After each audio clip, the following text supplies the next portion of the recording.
The cycle ends with me. I know some of you guys have heard that before. I know it ain't just me. The cycle ends with me. Well, I have this new saying that says the cycle ended with the previous generation. I'm not going through that cycle. I'm not going through that pattern. That cycle did not end with me. It ended with the previous generation. I'm doing something completely new. And it didn't end with me because I'm not going through it. I refuse it. I refuse it. I refuse it.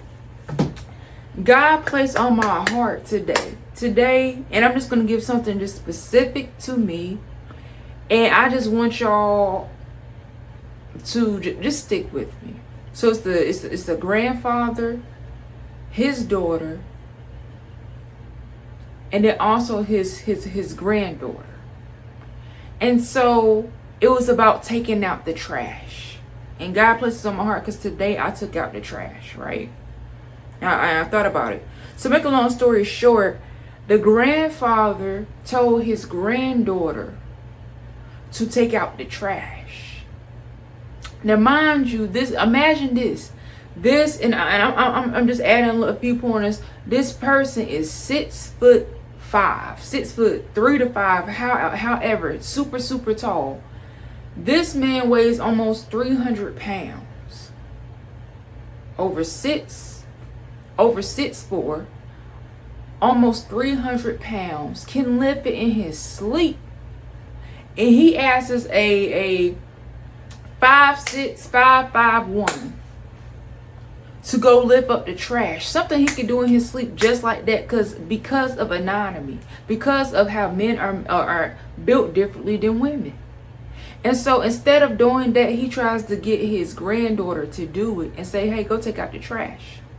And so she's struggling to do it. Of course, she don't want to do it, but she's struggling to do it. And then he goes up to say, sees that she doesn't want to do it, or anybody doesn't have to do it, really. Everybody can just sit there and watch the trash stink and smell it and smell the stench. But the granddaughter does it anyway. And as she's doing it, mind you, this man is sitting down watching this go down.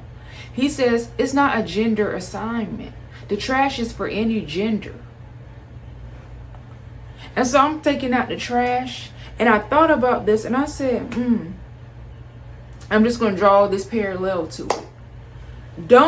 I think about how in my life, and you might can relate. I'm going to say this. In my life, I saw my mother take out the trash.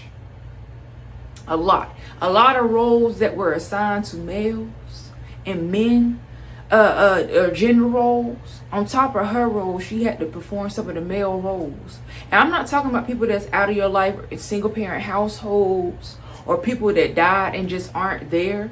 I'm talking about these are people that are here, that exist, but people still have to fulfill these roles. So in my household, I just watched my mother take out the trash week after week, lifting this heavy trash, even after she had sicknesses and things come her way, she still was lifting this trash. I remember even myself before, I'm saying this for example, because I'm not the only one, where somebody was able-bodied. I remember watching in my household, an able-bodied man sitting there, watching my mother ask me to help her lift a couch or move a couch. And they didn't even move a muscle. I remember that when I was growing up. So would not it make sense that when you're gonna grow up or this person's gonna take out the trash? So then I'm saying this because generation to generation to generation, the woman that was sitting there in this situation, and mind y'all, this wasn't my grandfather asking me to take out the trash, and it wasn't my mother that in this example. But picture that this person, and this is what people do in generations. They are able-bodied. They can help. It takes less strength.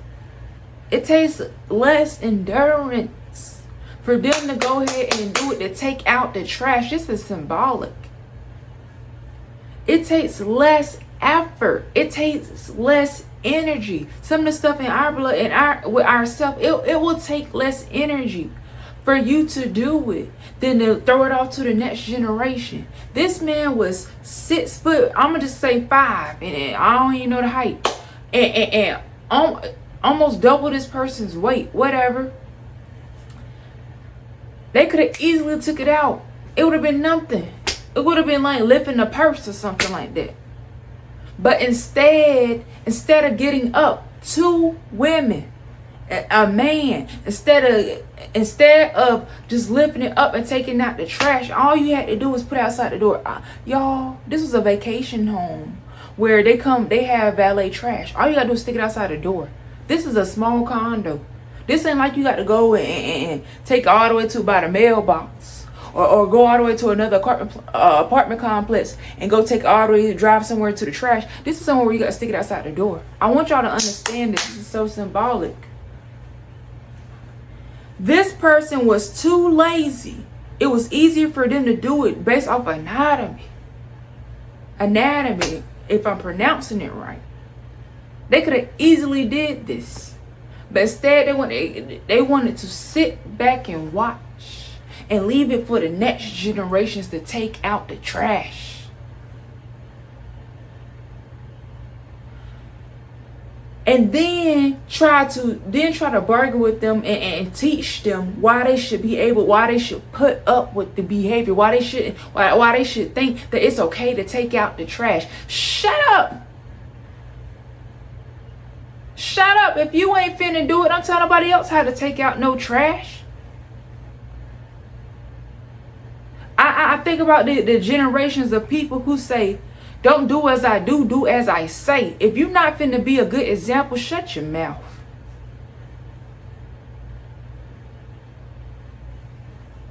It's people that create generational blessings and cycles and patterns. And it's people that try to pass the baton. You got to smack it out their hand. Don't hold it. Don't carry it in their hand. When they pass it to you like this, smack it out their hand. When you know you on a diet, you trying to change your lifestyle, and they bring you your favorite food times 3. If you like a cheesecake, this gonna be the best cheesecake. And this is the time where you've been doing good. I don't know what you like to eat. But they trying to tempt you, and they pass the baton your way. Knock that thing out their hand. Don't even hold it and then throw it. No, I'm knocking it out your hand. I refuse it. So somebody in your bloodline, listen, y'all gotta understand this. Somebody in your bloodline, somebody in my bloodline, could God gave them the strength based off their anatomy,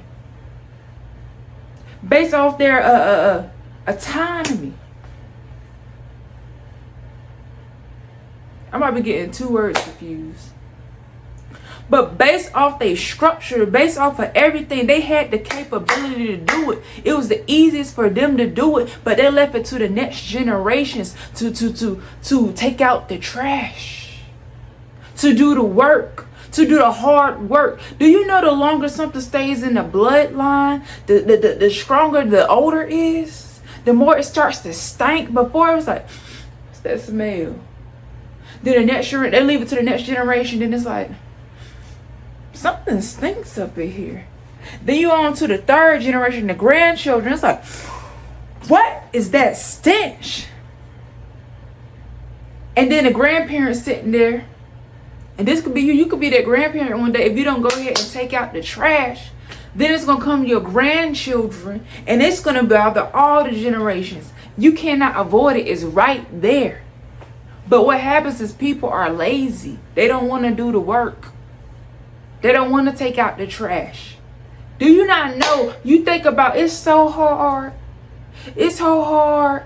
Listen, baby, it's about to be harder for the next generation. The longer that thing sit up in your bloodline, the harder you are making it for the next person. Go ahead and take out the trash while it stink a little bit. Don't leave it for the next generation for it to have a foul odor.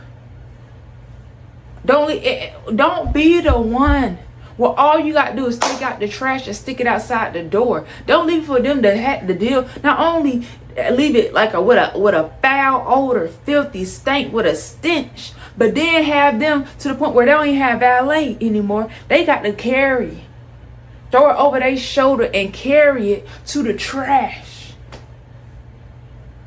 You making their labor, you making their lives so much harder. Do you not know you're going to have to pay for that?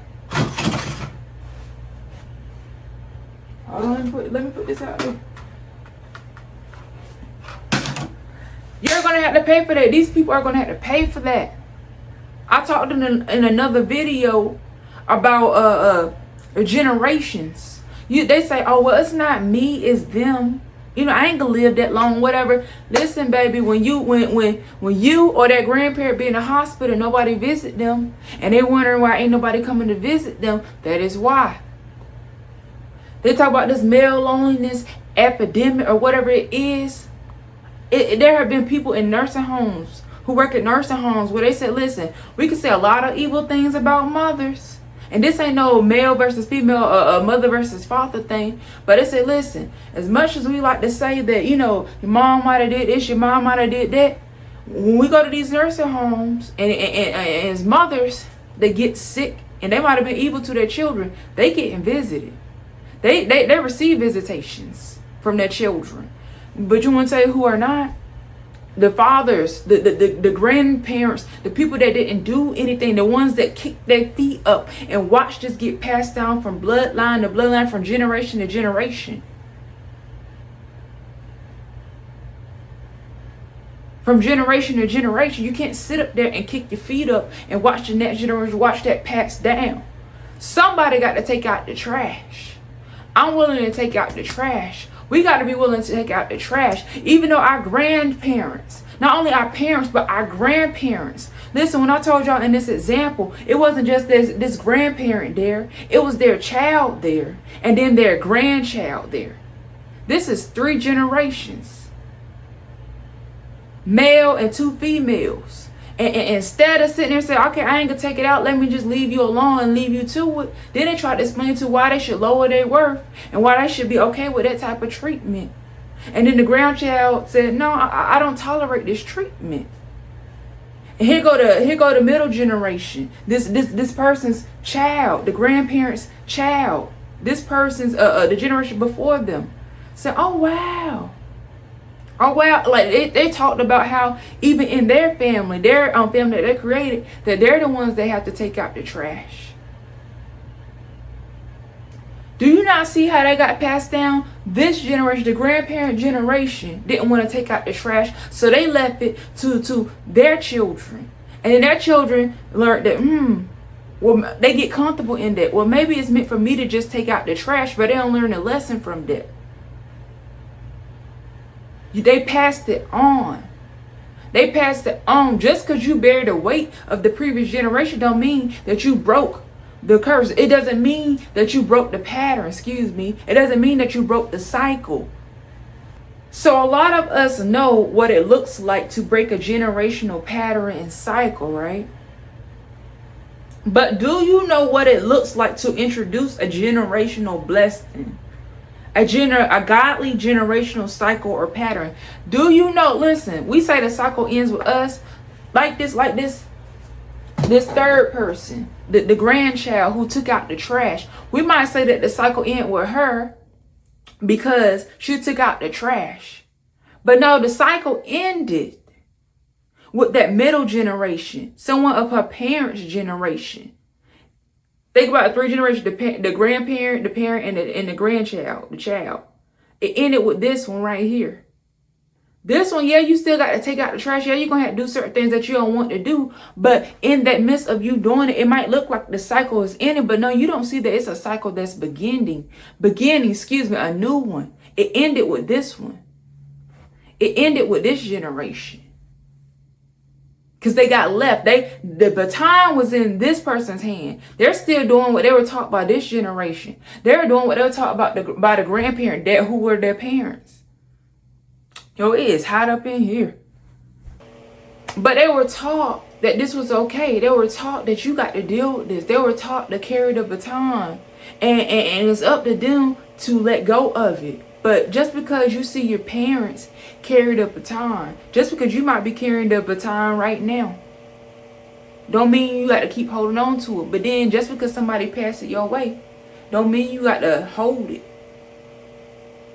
Smack that junk right out the hand. So we're talking about right now the signs of creating a godly generational blessings. New cycle, a pattern. I want to talk to you about something else. So I think about parenting patterns. It was 2 examples that happened, and it's 2 different people. So in this first example, it was this child. They were being disrespectful to their mother, and the mother was like, the mother didn't correct the child. The child was disrespectful to the mother, and the mother didn't discipline the child. In fact, the mother found it humorous. They so cute. They so this, they so that. The second example was this parent who listened to unfiltered music. They allowed their child to be in the car while they listened to music that was saying bleep this, bleep that, this and that, sex, money, drugs, murder, all these different things with their young child in the back. And they said, well, I'm not going to act like I don't listen to the music. I know you going to sneak and listen to the music because that's what I did when I was a child. So why not just listen to it with you in the, with you in the car? No protection for the kids, right? And this is how you allow the enemy to destroy your seeds. You gotta work. You got to work. By doing what these parents did, they found it humorous. They made excuses. Well, I was doing it when I was your age, and look how I turned out. That's how you gonna allow the enemy. I think of like the scripture where it says, with God and He planted us like a field. You got to tend to your garden. You got to tend to your garden. You can't let the enemy into your garden. He's going to destroy your crops. Our offspring are our seeds for legacy. You got to act like you know you building a legacy. You got to act like you know how you creating a legacy within your bloodline. You got to be intentional. You got to know what you're doing. You got to put in the work. You got to work spiritually, mentally, emotionally, and physically like you know your legacy is on the line. People don't know their legacy is on the line. People think of it small. They don't want to do the mental work. They don't want to do the emotional work. They don't want to do the physical work. They don't want to do the spiritual work. They don't want to turn the cookies away. They don't want to deal with the things that hurt, the things that make them angry, the things that make them cry. They want to hold it all in. They don't want to talk about the uncomfortable things. They don't want to say no. They don't want to say yes. They want to complain like the other generations. Don't nobody want to put in the work and take one for the team, take one for the bloodline. Even if you might not reap the reward of what you did, all of it, until you get to heaven, don't nobody want to take one for the bloodline. It's all about me, me, me, me, me. You can't afford to laugh like everyone else. You can't afford to hold it in like everyone else. You can't afford to smile like everyone else. You can't afford to tolerate the deceptive behavior like everyone else. You can't afford to keep quiet like everyone else. You can't afford to look and just say nothing like everyone else. You can't afford to sit up there and disagree before everybody in public, but then come up there in private. Yeah, I saw that. I ain't like that, girl, but let's keep this a secret. You can't afford to do that. You can't afford to say, yeah, they touched me too. In private. You can't afford to do that. You can't afford to say, stay away from that one, stay away from that one. And they ask why, and you just like, just stay away from it. Tell them that's a molester. They molested everybody in here. That's that cousin that be touching on people.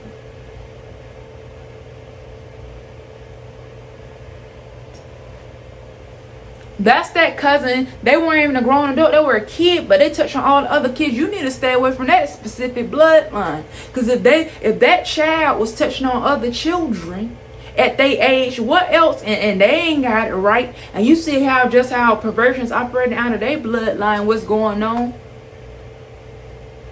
What you think gonna happen with their child? Yes, I'm gonna take my child and say, baby. If you hanging around that person, and I know what's going on in their bloodline, hey, we're gonna have authorized play dates. When you go over with your cousins, and I know all this stuff and that happened to me when I was a child from that specific cousin, and this they child, or this that side of the family, and they like to hold in secrets. Oh, baby, why they sitting in here dropping their kids off? To go play with other kids while the adults drinking, smoking, and gossip. No. Who watching the kids though? Well, I guess I'll be the one to watch the kids, because I ain't giving the enemy no chance. You got to act like you know you building a legacy.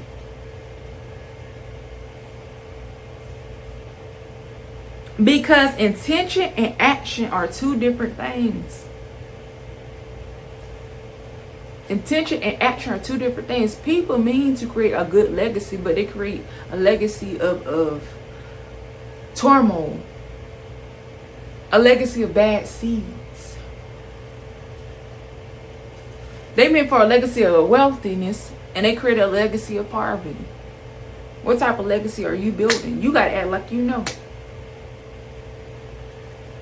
Because if you're not attentive to your garden, that's when the enemy comes in. And before you know it, you thinking you harvesting a bunch of wheat, but really it's weeds. You look your field, you've been growing it, planting it, and when it finally comes out of the ground, and you go to look and thinking it's all wheat, it's gonna be all weeds. Don't let the enemy confuse you. Give your life to Christ, because some of us, like some people, they're so deceived that somebody else, if they got God in their life, they gonna look at that field and say, that's all weeds. Even if it's this small, it ain't even full grown all the way. And they can look at it and tell that that's weeds. This is a bunch of weeds. You better go ahead and do something. So when it's harvest time, when it's time to eat, when it's time to use what you done grew, you ain't looking at a bunch of weeds. You done waited too late. Some people, they're deceived. They think wheat looks just like weeds. It's something you could tell a little bit of a difference now. They mean well, intention versus action. They meant well. They mean well, but don't act well. They want a legacy, but what type? And this is what God wanted me to write. Sis, your parents left a legacy of brokenness. That's why your brothers are in jail. That's why your sisters are stuck in single motherhood while actively trying not to. Bro, that's why all your brothers in jail. That's why you visiting 50 million nieces and nephews from both your brother and your sister. And yet you got to be the male of the family, because everybody else in jail except for you. Shoot, you might be watching this from jail. You gotta look at this differently. You gotta look at it differently. You gotta look at it differently. Put it in the comments and say it as words of affirmation, confirmation. I gotta look at it differently. You gotta move with intention, strategically. You can't laugh like everybody else. This junk ain't funny when somebody a little child start rolling their neck. That junk ain't funny. When people be laughing, I be seeing people online, which I didn't experience this, but when people be online, they be laughing saying, this is how black mothers act. And every time I see the commentary and all the things about what black mothers did, it's always they cursing out their children, calling them MFers, calling them the B word, niggas and stuff like that. I'm just like, whoo, do you know that damn shit's going on? That might be something you grew up with, but don't continue that. And they laughing because it make them feel like, oh, that's home. I'm like, and that's why y'all carry on this. That's why you wondering why everybody in poverty, why everybody going through, where all this hurt coming from. You making excuses to it, trying to pass the baton on to the next generation. You can't afford to laugh at this. Like, oh, that's a cool grandma. She keep it real. She be cursing out her grandkids. You can't afford to laugh like everybody else. Why they laughing? The enemy eating their crops. Why they laughing at this from generation to generation? They got weeds. They wonder why, like, they laughing. But did you ever heard somebody say they laugh to keep from crying? They got you distracted with the laughing, but in poverty. Why they laugh? What else can they afford to do but laugh? Y'all, they're trying to laugh with them, keep it, try to be cool with them. They can't do nothing else. Like, the enemy gonna have y'all so deceived and distracted. Because while you sitting here trying to share laughs with other people, you don't even know what they're going through. I think about what people call cultural appropriation, specifically hip-hop culture. They try to put stuff on, they think it means blackness or whatever.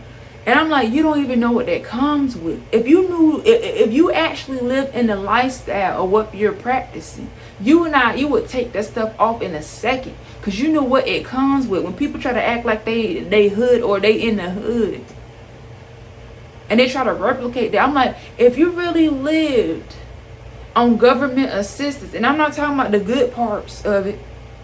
I think it's not good parts.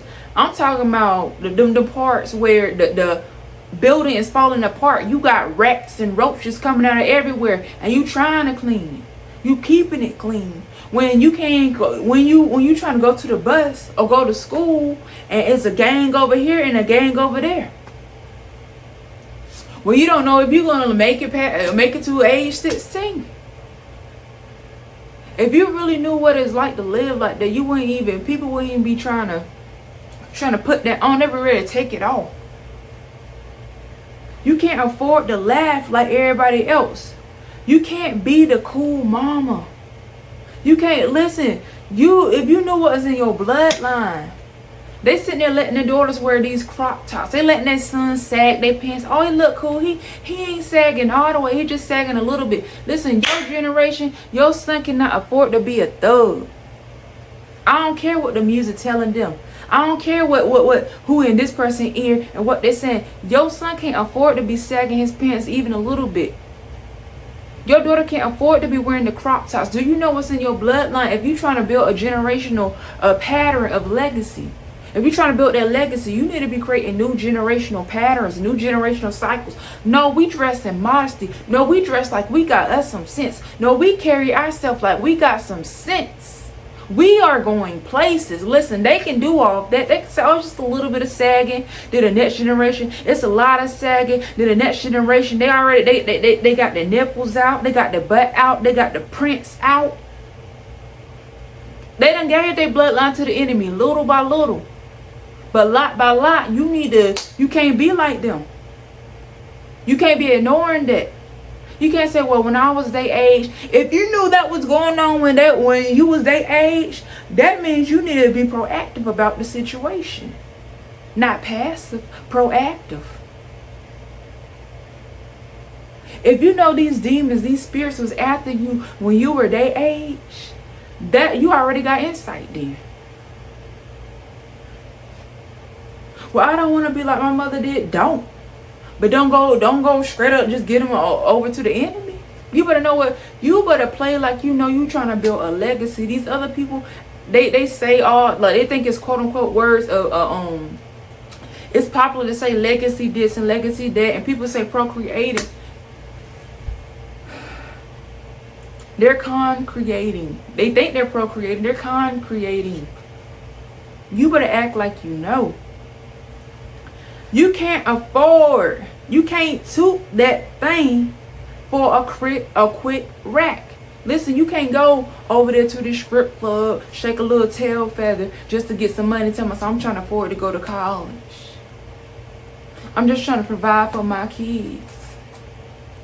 You can't show a little something for some rent. Men and women be doing it. You can't do that. You can't do that. You think it's just that one time planted that seed. These secret things, listen, leave that old man alone. Y'all think, I'm talking about this stuff is secret. People be, I sat in places where people be sitting there, when they expose this stuff, they looking at everybody else to the ones that's public about it. But listen, it's people out there who got that hidden stuff, where they did talk to the old man or the older woman that's desperate, that's willing to pay or get them a little something to pay a quick bill. You need to leave these people alone. You can't be doing that like everybody else. You can't keep making the same excuses like everybody else. You can't keep saying the same excuses. Well, I'm just trying to provide for my kids. You don't know what it's like when you got kids. I said your mother said the same thing. Your daddy said the same thing. Now he in jail. Your mother said the same thing, and then people ended up in your bloodline molesting the children. Now everything that she was trying to provide for her children and protect her children from, her children ran to it. You ran to them streets because you saw your mama in and out, had brought men in and out. So you brought men in and out of your house. That made you run to the street because you didn't learn how to respect yourself. You didn't learn how to respect women because that's what you saw your mama do. So everything that's the trick of the enemy.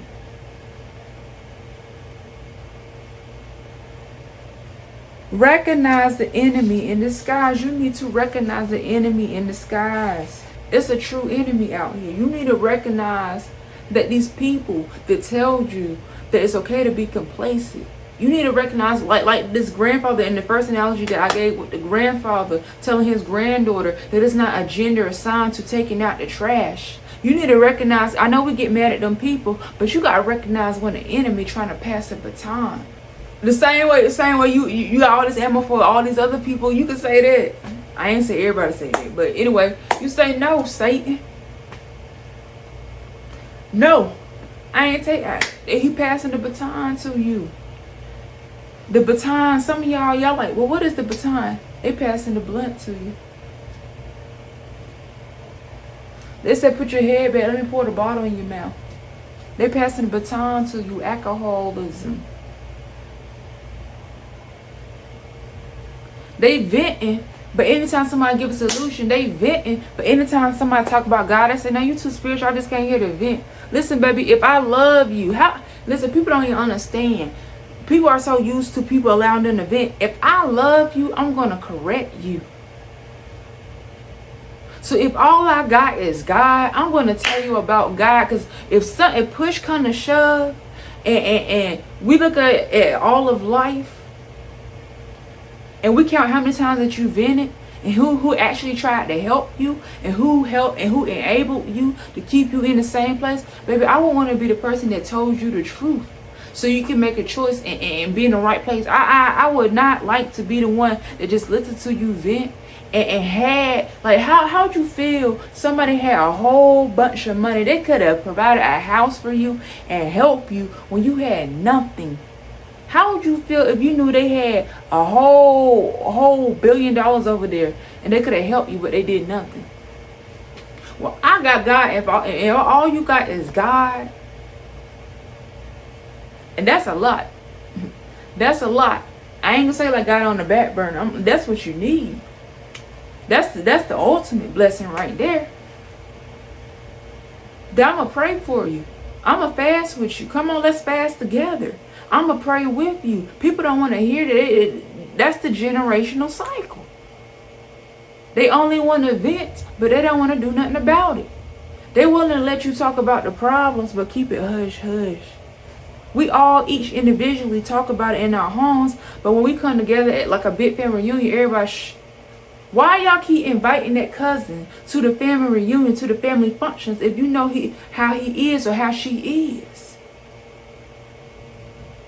No, that ain't okay. So they're like, why I can't be around kids? You know why you can't be around the kids. Or some cousins, I remember there's one cousin, she brought her boyfriend over, and then here go another cousin. You ain't gonna make your man a plate? Sis, why you worried about her man, Phil? Sis, why you worried about whether or not her man eating it, though? It's a buffet style. Everybody else husband or boyfriend getting a plate. Why you worried about her husband? Or her boyfriend, whether or not he eating. Watch out for stuff like that. What? Why nobody girl, cause you got perversion in you. You molested everybody when you was a kid. You molested all these people. Now you out here twerking with your cousins, popping their private parts. Then you up there worrying about whether or not somebody boyfriend and all that eating. It's perversion. You ain't got that out your family bloodline. It's since we see it. But then also, in certain family bloodlines like this, they want to keep it hush-hush. Girl, that's why. Why you acting dumb? Some people, they really don't know. And then somebody speak on it, like, girl, you wrong. Bro, you wrong. You shouldn't have said nothing. No, all y'all wrong for staying quiet. Sometimes the sin is staying quiet when you should have said something.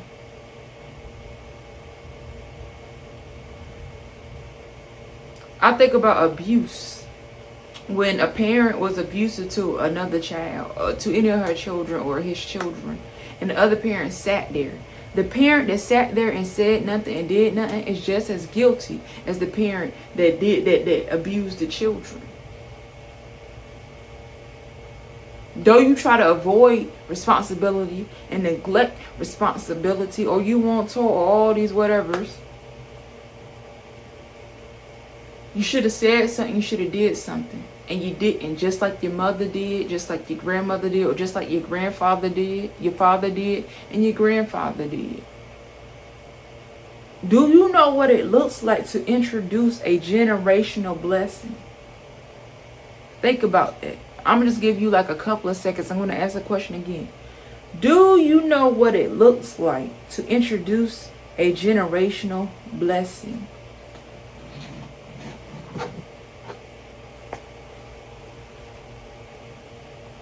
I'm going to let you sit with God and ponder on that and think on that.